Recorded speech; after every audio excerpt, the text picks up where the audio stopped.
Wang Bi's commentary on the Laozi, also known as the Dao de Jing, is the most influential commentary on the classic for modern Western interpreters of Laozi's wisdom.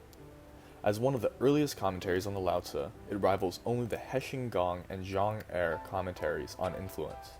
But, unlike other commentaries, Wang Bi's paid little attention to the spiritual or so-called superstitious practices that would be interpreted from the Laozi.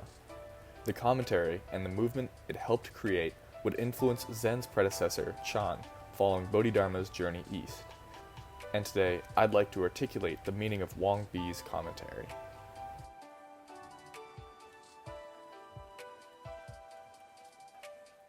Wang Bi was a prolific author who lived from 226 to 249 Common Era.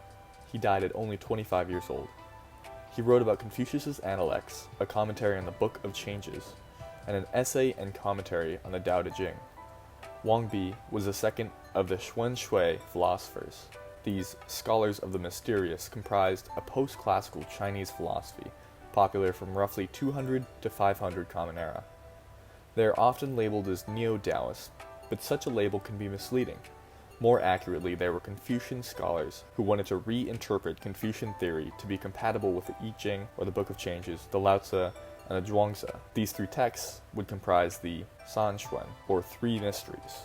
Certainly, these scholars took part in the rise of Taoism following its spell of unpopularity during the Han Dynasty. But at the same time as the Xuan Shui movement, Zhang Daoling, Ge Hong, and others would have a greater influence on popular Taoism. The label of Xuan Shui was created retrospectively by the historian Lu Yun, and lends into the meaning of the movement. Xuan Shui stands for the study, or shui, of the dark or mysterious, Xuan. This mystery is more or less Tao itself, as it is said in the first chapter of the Dao de Jing, mystery upon mystery, the gateway to the manifold marvels. Thus, these scholars intended to shed light on the darkness of Tao, and none were as successful in doing so as Wang Bi in his writing on the Laozi. To explain much of Wang Bi's philosophical interpretation of pre-Qin Taoist philosophy, I'd like to decipher what he means when he wrote, "The Book of Laozi can almost be summed up in one phrase, emulating the root by way of bringing to rest the stem and branches. That is all." Throughout the Dao de Jing, Tao is analogous to the mother or origin, as it states in the first chapter, where it is said, "Unnamed, it is the origin of heaven and earth. Named, it is the mother of the 10,000 things." Wang Bi accepts the view that Tao is the base of all things. Commenting on the 51st chapter, he wrote, "Generally speaking, that by which entities are generated and that by which achievements are brought about have something that is their base. As they have something that is their base, there is none of them that is not based on the Tao." However, instead of mother or origin, Wang Bi prefers the term root to signify Tao's relation to the 10,000 things. That is to say, when he says emulating the root, that root he's speaking of is Tao. Now, Wang Bi's philosophy does not only add another term to label Tao with, but like other Xuan Shui philosophers, Wang Bi intends to unveil the mystery that surrounds Tao. Tao, nameless and formless, is dark and mysterious, yet at the same time it is the root of all things. How can this be? Wang Bi's predecessor, Heian, the first of the Xuan Shui philosophers, had understood Tao to signify a completeness or perfection of being, by which all other being was grown and nurtured. But Wang Bi found his predecessor's ideas unsatisfactory, since if Tao was to be understood as the Tao, a being, then it still begs the question of, what is the root of the Tao? To use Wang Bi's analogy, this would only make Tao yet another branch, resulting in an infinite regress of being depending on being. Instead of completeness of being, Wang Bi took Tao to be the designation of Wu.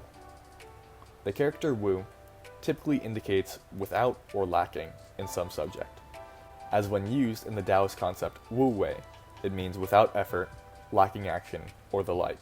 When used by Wang Bi, Wu is a very negation of existence, as in non-being, no thing, or nothingness.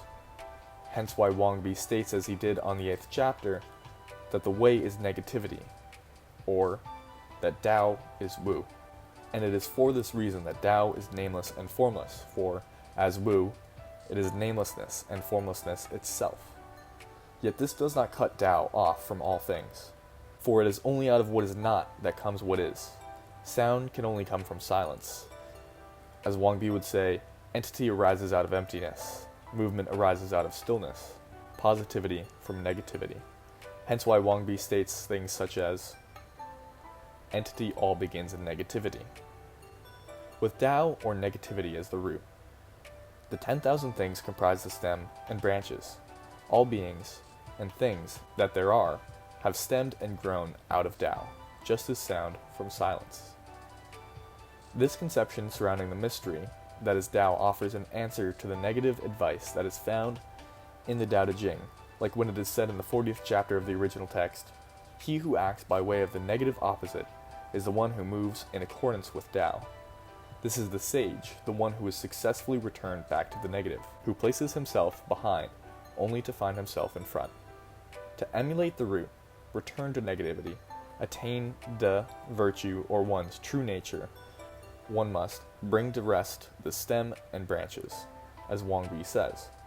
Doing so comprises the ethical and socio-political philosophy that Wang Bi interprets from the Dao de Jing. This is the role of Ziran and Wu Wei. Rudolf Wagner, translator of the commentary, translates these as that which is of itself what it is, and non-interference, respectively. The two are inseparable. As when it is said in the Dao de Jing, eternal Dao is non-interference, or Wu Wei. Wang Bi comments, it follows the course of that which is of itself what it is, or Ziran. In the personal, emulating the root is the elimination of private interests and intelligence. In leading, the 58th chapter advises, when the country is ruled with a light hand, the people are simple. When the country is ruled with severity, the people are cunning. And Wang Bi comments, these are strategies to emulate the root as a means to bring the stem and branches to rest, but not to attack in order to get them to relate back to the root. Now, some may be inclined to reject the use of negativity, but the application of Wu is the opposite of what we'd expect. The 11th chapter of the Laozi describes the utility of negativity. 30 spokes share the wheel's hub. It is the center hole that makes it useful. Shape clay into a vessel. It is the shape within that makes it useful. Cut doors and windows for a room. It is the holes which make them useful. Therefore, profit comes from what is there, usefulness from what is not. Summing it up, Wang Bi comments, entities in order to be beneficial all depend on negativity for their usability. With all this in mind, Wang Bi believes that we have two routes ahead of us, one in neglecting the root and the other in returning to it.